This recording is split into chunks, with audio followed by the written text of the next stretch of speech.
La casa maldita de la monja. Historia escrita y adaptada por Álvaro Ramos. Hace poco fui a ver a un cliente a su casa. No suelo ir mucho a esa parte de la ciudad porque realmente me queda lejos de donde soy. Me doy una vuelta porque alguna vez fue el barrio de mi familia. Me gusta pasar por la calle donde crecieron mis abuelos y mi madre. Imaginar que regreso en el tiempo a cuando las casas tenían techos de tejas color rojo y amplios corredores al frente. Cuando lo hago siempre me detengo enfrente de la misma casa. Y aunque hoy en día está totalmente diferente, me da miedo pensar todas las cosas que allí ocurrieron. Esta historia que les quiero contar le sucedió a los vecinos de mi abuela, pero también les tocó ser testigo a uno de mis tíos. Si tuviera que titularla, llamaría mi relato como la casa maldita de la monja. La colonia donde se encuentra esta casa es una de las más viejas de la ciudad, por lo que nunca estuvo pensada para que los autos transitaran por ahí. No existían en ese tiempo. Esto hace que las calles sean muy angostas y de un solo sentido. Solamente cabe un auto, lo cual es un problema para la gente que vive ahí, que quiere tener un auto, pues es imposible dejarlo en la calle. Es muy comúnmente que haya terrenos que se ocupen como estacionamientos o pensiones para los vecinos. Hoy en día uno de estos estacionamientos está justo donde estaba la casa de la monja. Los dueños originales de esta casa murieron allí en la década de los años 40. Sus herederos vendieron la casa y debido a circunstancias poco claras, esta casa fue cambiada de dueño con el paso de los años. Hasta que a mediados de la década de los 60 llegaron a vivir ahí una familia compuesta por el señor y la señora Díaz. Ahí estaban sus 4 hijos, 3 hombres y una mujer. Ellos llegaron desde un estado del norte del país debido a que el señor era un maestro. En ese tiempo el mayor de mis tíos tenía 9 años. Mi madre era muy chica, sin embargo eran otros tiempos. Era más seguro que los niños estuvieran jugando en las empedradas de las calles. Por lo que rápidamente los niños Díaz se hicieron amigos de mi mamá y mis tíos. Desde tiempo atrás los vecinos ya comenzaban a hablar sobre cosas que sucedían en la casa. Lo que más comentaban era la visión de una mujer que usaba ropas parecidas al hábito de las monjas. Estaba cubierta de pies a cabeza y con las manos entrelazadas. La primera persona que la vio era una vendedora de tortillas que iba a diario a esa casa a vender. Ese día no había nadie. Ella estuvo llamándola para que salieran, pero al ver que nadie hacía caso se acercó a la ventana para asomarse y entonces vio a la monja. Estaba parada viéndose a la ventana. La mujer se quedó petrificada y lo único que pudo hacer fue poner su canasta en el piso. Comenzó a rezar, pues de alguna manera sabía que aquella visión no era precisamente la de una monja real. Cuando la mujer pudo moverse y ya que el miedo había pasado, corrió inmediatamente a la casa de junto y se echó a llorar. Esa era la casa de mis bisabuelos. Al contar su aterrador encuentro con la monja, mi bisabuela dijo que ella también la había visto, pero que en ese momento no le prestó la atención necesaria, hasta que habló con la persona que vivía en la casa y le dijo que por las noches se podía escuchar el lamento de una mujer seguido por rezos en voz baja. Durante el día se podía ver la sombra o la figura de aquella monja, pero nunca les hacía nada. Lo que realmente les daba miedo eran los lamentos y los rezos. Al poco tiempo de esto, la familia que vive ahí se fue. Unos dicen que fue por las constantes apariciones de la monja, pero ellos dijeron que se iban por cuestiones de dinero. Mi abuela creció y cuando estuvo en edad comenzó a noviar con mi abuelo. Él era muy querido por el bisabuelo ya que era hijo de un amigo suyo. Gracias a eso a mi abuelo lo dejaban quedarse hasta las 9 de la noche, pero ni un minuto más. Vivía cerca, pero aún así en esos tiempos andar en la calle después de esa hora no era bien visto y tampoco era recomendable. Una noche habían celebrado el cumpleaños de mi bisabuela, por lo que mis bisabuelos paternos estaban invitados. El festejo se prolongó casi hasta las 11 de la noche cuando decidieron irse. Salieron de la casa de mi abuela y al pasar frente a la casa de la monja, una casa que llevaba meses sin inquilinos, Alcanzaron a ver la figura espectral de la religiosa que los veía desde el ventanal. Cuenta mi abuela que desde aquella noche la mamá de mi abuelo no quiso ir nunca más a visitarlos. Y cuando lo hacía era siempre por las mañanas cuando había más gente en la calle y luz del día. La historia de la monja que se aparece ahí se hizo leyenda, por eso cuando los días llegaron a vivir ahí, la gente siempre les preguntaba si no la veían o escuchaban. Ellos siempre contestaban que no, que para empezar no creían en ese tipo de cosas, y que siempre estaban protegidos por Dios, o al menos hasta que ocurrió lo de Josefina, su hija menor. Una tarde, mientras la señora Díaz lavaba la ropa de sus hijos en el patio de esta casa, Josefina estaba jugando con una muñeca de trapo y Benjamín, otro de sus hijos, jugaba cerca de la entrada de la casa. De pronto Benjamín perdió de vista a su hermana y de inmediato escucharon un grito. La señora Díaz de inmediato corrió a ver qué era lo que estaba pasando. Encontró a Benjamín buscando a su hermana desesperado. Decía que estaba a su lado y de pronto había desaparecido. Ambos gritaban el nombre de la niña que cada cierto minuto gritaba como de dolor, hasta que finalmente la vieron.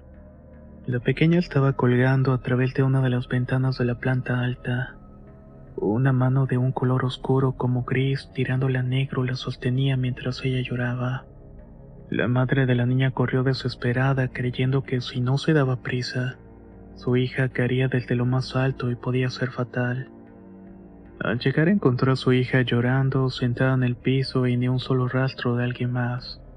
Cuando Josefina por fin pudo hablar, le dijo a su madre que un hombre alto que vestía con sombrero y fumaba un puro la había tomado del cuello y la subió al segundo piso en una fracción de segundos. La niña describió su rostro como lleno de arrugas y marcas, los ojos completamente negros con un prominente bigote. Lo extraño de todo esto es que no tenía boca. Aquel evento fue muy traumático para su familia, pero no se fueron. La familia Díaz siguió viviendo en esa casa hasta que sus hijos se hicieron mayores, y cada uno de estos fue emprendiendo su propio camino. El último en irse fue José Luis. Decía que no quería dejar solo a sus padres en esa casa. Tenía miedo que les pudiera pasar. Fue José Luis quien hizo un lazo de amistad muy grande con mi tío. Eran de la misma edad y eran inseparables, al grado que en ocasiones mi tío se quedaba a dormir en esa casa. En nuestra familia hay un dicho que todos seguimos diciendo y es: no comas pan después de las 10 de la noche, porque según mi bisabuela, solamente en los velorios de los muertos se come pan después de esa hora, y si lo llegas a hacer podrías ver a los muertos. Obviamente eso se respetaba en la casa. Cuando estás en casa ajena aprovechas para comer lo que te ofrecen, y vaya que ese fue el caso de mi tío. Una noche mi tío se quedó a dormir con su amigo. Era fin de semana y se habían quedado despiertos hasta muy tarde. Ya habían cenado, pero sabiendo que estarían un rato más leyendo historietas, fueron por un vaso de leche y pan. Ya eran pasadas las 10 de la noche. Dice mi tío que recuerda haber rechazado una pieza de pan porque podía escuchar a la abuela diciéndole que no, pero era tanta la insistencia de José Luis que terminó aceptando. Al poco tiempo ambos se quedaron dormidos y fue a la mitad de la madrugada en que mi tío le dieron ganas de ir al baño. Mi tío siempre cuenta que abrió los ojos y vio todo oscuro. No quería despertar a su amigo y a sus hermanos, pero tampoco se iba a poder aguantar hasta el amanecer. Salió lentamente de la cama sin hacer ruido. No se puso los zapatos para no molestar y apoyando las manos en la pared, salió de la recámara para ir directamente al baño. Esta recámara estaba en la planta alta y el baño estaba abajo. Comenzó a bajar lentamente las escaleras cuando de pronto escuchó el crujir de la madera, ese rechinido que producen las mecedoras de madera. Se quedó parado unos segundos mientras el ruido se iba intensificando. ¿Era eso o regresar y mojar su pijama? Cuando bajó las escaleras vio que en el sillón de la sala estaba sentado un hombre igual al que había visto Josefina tiempo atrás, con su sombrero y un puro que se encendía en color rojo cuando el hombre le daba un golpe. El hombre lo miró fijamente y dejó de mecerse. En ese momento mi tío corrió de vuelta a la cama y se quedó toda la noche viéndose a la puerta, como vigilando para que ese hombre no entrara por él. Todo aquello ocurría sin que el espíritu de la monja dejara de verse por la casa. Fueron sacerdotes a bendecirla, pero eso era un remedio temporal. Fue un chamán a alejar las malas vibras, pero tampoco funcionó. Llevaron una bruja y a un supuesto medium, pero nadie sabía cómo deshacerse de los espíritus que ahí se manifestaban. Hasta que una de las vecinas más antiguas les dijo algo que nadie sabía. En esa casa había muerto 3 personas, y una estaba enterrada en el jardín. Como ya dije, con el paso de los años, la familia Díaz se fue de la casa quedándose desocupada en un par de años. Mis bisabuelos murieron antes que mis abuelos se casaran, por lo que cuando todos se fueron, esa casa de mi familia fue vendida a un hombre de la ciudad que había hecho mucho dinero. El hombre, al comprar la casa de mis bisabuelos, comenzó a hacer reparaciones. Esto por allá de los años 70. Nunca la habitó y se tardó casi 7 años en hacer las modificaciones que tanto quería. Luego compró la casa de junto. La famosa casa de la monja hizo exactamente lo mismo. Comenzó a hacerle reparaciones, trabajadores iban y venían y parecía que nunca terminaban. Cierto día, ya en la década de los 80, una de las vecinas de muchos años de mi abuela falleció. Mi madre acompañó a mi abuela al velorio y cuando llegaron a esas calles se dieron cuenta de que la casa que alguna vez fue de la familia la habían convertido en 3 departamentos chicos. Y lo que alguna vez fue la casa de la monja se había convertido en un terreno baldío. Ese día los vecinos le dijeron a mi abuela que el dueño había pasado años tirando y reconstruyendo ahí, haciéndole creer a la gente que estaba reparando sus casas, cuando realmente lo que estaba haciendo era buscar algo. Resulta que la vecina de que años antes le dijo a los días que en la casa habían muerto 3 personas, había escuchado la historia de que en ese terreno habían enterrado oro, antes de que esos terrenos fueran lotizados para hacer casas. Todo era uno mismo, y abarcaba donde después estuvo la casa de mis bisabuelos y la de los Díaz, por lo que el adinerado hombre decidió comprar ambas casas para buscar el oro enterrado.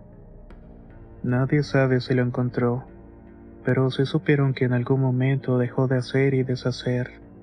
Lo último que hizo fueron los departamentos y el estacionamiento. Se fue de la ciudad a vivir a una ciudad cercana de la playa, donde solo vivía de sus rentas, pues el hombre era dueño de más de 20 locales comerciales en el centro de la ciudad. Con el tiempo nos enteramos que la gente que llega a rentar los departamentos cuenta que por las noches puede escuchar ruidos provenientes del estacionamiento. Los vecinos que pagan para guardar ahí sus cosas también han tenido experiencias extrañas. Encuentran sus coches abiertos o marcas de manos en los cristales o la lámina. Cuando revisan las cámaras de seguridad del estacionamiento no ven nada, pero sí se puede ver cómo se abren los coches, o cómo algo los empuja algunos metros lejos de donde estaban originalmente. Nadie ni los vecinos más antiguos supieron por qué se aparece ahí el espíritu de una monja, así también el del hombre del puro. Solamente saben que uno de los 3 muertos de esa casa falleció a causa de problemas pulmonares relacionados con el tabaco. Pueda que ese sea el espíritu que se aparece ahí, o también puede ser que es algo mucho más oscuro. Hasta la fecha hay vecinos de esa colonia que juran que por las noches se puede escuchar lamentos y gritos provenientes del estacionamiento, que dicho sea de paso ya nadie sabe a quién le pertenece.